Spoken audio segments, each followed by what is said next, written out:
Pessoal, tem um velório acontecendo no Congresso Nacional e o enterro pode ser mais rápido do que a gente imagina, viu? Tô falando do projeto de anistia aos golpistas do 8 de janeiro. O Hugo Mota rejeitou mais uma vez uma proposta de anistia apresentada pelo PL para aliviar aí as costas do Bolsonaro, né? O presidente da Câmara disse a deputados que não há consenso na casa sobre anistia ampla para os presos e condenados dos ataques golpistas do 8 de janeiro. A fala dele foi feita durante uma reunião de líderes na terça-feira, dia 20, em resposta ao deputado Chupetinha. A reunião, marcada pelos integrantes da oposição, foi para cobrar o presidente da casa sobre a anistia e a CPI do INSS. Sobre a CPI, o debate foi mais rápido e Mota citou a questão regimental da casa, de que há outros requerimentos à fila. Rapaz, esses bolsominions estão sem moral na casa mesmo, né? Mas, ao que tudo indica, o clima esquentou mesmo foi quando passou para o assunto da anistia. De acordo com pessoas que participaram da reunião, o Chupetinha pediu que Hugo Mota se posicione publicamente sobre o tema. E, segundo relatos, foi o momento em que o presidente da casa se irritou com o Chupetinha e disse que está cansado de ser questionado sobre esse tema em todo lugar e que ninguém mais do que ele quer ver essa situação aí resolvida. Mas afirmou que o projeto de anistia não vai passar na base da força e que do jeito que está, ainda que seja aprovado na Câmara, no Senado ou até que o presidente Lula possa sancionar,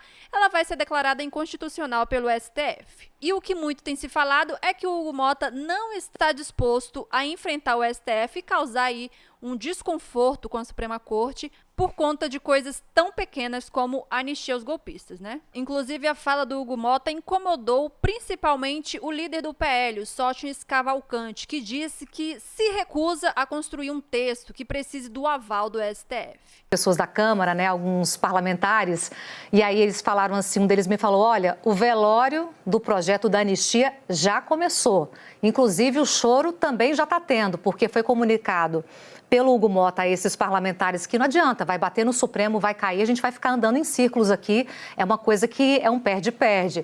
E aí o choro, no sentido do barulho político, ele vai continuar. Ainda não se sabe se o PL ou se o Sóstenes Cavalcante, que é o líder do partido e que tem encampado esse barulho político, vai repetir aquela questão de, vamos tentar tumultuar sessões, dificultar votações, ou se ele vai partir para outra coisa. Mas o que está muito posto no bastidor é o seguinte, e inclusive para os líderes.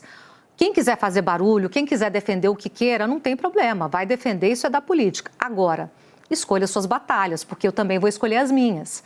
Esse é o recado do Hugo Mota, porque para ele brigar com o Supremo tem que ser algo que valha institucionalmente, por mais que seja condenável. Está aí o exemplo de tentar suspender a ação penal do Ramagem. Ele foi lá, lutou, recorreu, se posicionou.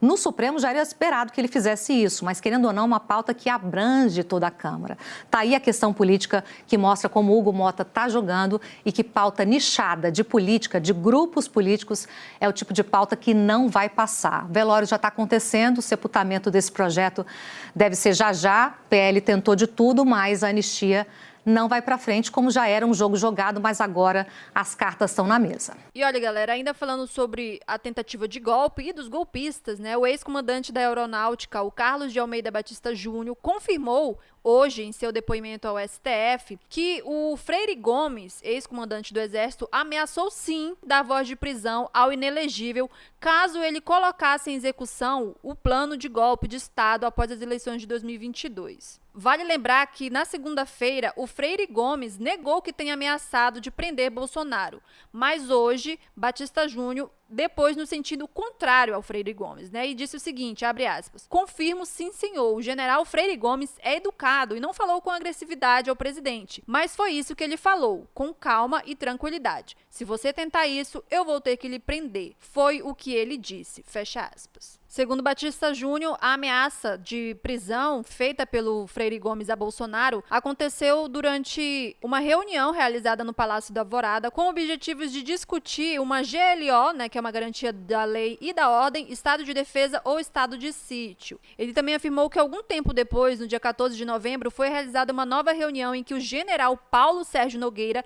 teria apresentado a minuta do golpe. e disse que se retirou, da reunião assim que soube da procedência do documento. A gente tem aí na tela uma ilustração com um destaque do que ele disse nesse depoimento hoje. Ele confirma que durante essa reunião no Palácio da Alvorada, ele presenciou o general Freire Gomes, então comandante do Exército, ameaçar Bolsonaro de prisão caso a ideia golpista fosse levada adiante. Ele diz o seguinte: o general Freire Gomes é polido, é isso que ele falou, com muita tranquilidade e muita calma, mas colocou que se ele, Bolsonaro, fizesse isso, ele teria que prender o então presidente. Na próxima tela, a gente traz um outro trecho desse depoimento, no qual Batista Júnior afirma que no dia 14 de dezembro de 2022, numa reunião no Ministério da Defesa, o ministro Paulo Sérgio Nogueira apresentou uma minuta golpista aos comandantes das Forças Armadas. No entanto, ele disse que o ministro deixou o encontro sem ler essa minuta golpista. Ele fala o seguinte, abre aspas: com base em tudo o que estava acontecendo, perguntei: o documento prevê a não assunção no dia 1º de janeiro do presidente eleito, no caso o presidente Lula? Ele, Paulo Sérgio Nogueira, disse: sim, eu disse que não aceitava nem receber esse documento. Me levantei e fui embora, Sadi. E para finalizar, queria deixar esse vídeo de uma vereadora de Minas Gerais massacrando a cara de quem? Do caloteiro Romeu Zema. Alguém falou aqui que o governo Zema não entregou nenhuma rodovia, nenhuma estrada. E aí isso eu tenho que corrigir vocês. Entregou sim. O governo Zema construiu uma estrada de mais de 41 milhões para conectar ao sítio particular dele. Não entregou um hospital para a nossa região, não entregou uma escola, uma universidade. Um contexto de crise financeira do Estado, em que ele pegou o Estado com 100 bilhões em dívidas. Agora, mesmo ele ficando meses sem pagar, porque ele ainda foi beneficiado pelo STF lá numa decisão em 2018. A gente está agora com 170 bi de dívida. E sabe quem que está pagando a dívida do governo estadual? O governo federal, que ele tanto critica. Ele aumenta o salário dele em 300% e faz renúncia fiscal à torto e direito, porque ele fala que assim a gente vai atrair mais investimentos. Então, a gente teve uma renúncia fiscal de CMS e PVA para as empresas. Olha o absurdo, que até 2028 nós vamos deixar de receber 147 bilhões por conta das isenções fiscais do Zema, que ele faz para os amigos dele, porque só a Localiza teve um lucro de 8 bilhões em 2022 por conta das isenções fiscais do governo Zema. Tá bom demais, ué? Para os amigos dele tá bom. E para finalizar, pessoal, você sabia que é possível ganhar dinheiro sem precisar sair de casa? Com a era da internet e o mundo ficando cada vez mais digital, isso agora é totalmente possível. Por isso, quero destacar aqui uma ótima oportunidade de gerar uma renda extra diretamente de casa, usando apenas o seu celular, tá? E não é para ficar milionário e comprar aí Porsche, BMW não, tá? Mas é para fazer uma renda aí boa. Já tem muita gente aí conseguindo ganhar entre 500, 700 e até 3 mil reais por mês com isso. E é claro, quero enfatizar que não é nada ilícito, tá? Não é casa de apostas, nem bets, nada disso. Se você se interessou, é só acessar o link que está na descrição desse vídeo aqui e também no primeiro comentário fixado, tá? E ele vai te levar diretamente para uma conversa com o nosso companheiro Clayson. Lá ele vai te explicar tudo direitinho e tirar todas as suas dúvidas sobre como começar, tá? Então não perde tempo e já clica no link aqui embaixo. Então é isso, pessoal. Fico por aqui. Um grande beijo. Até mais.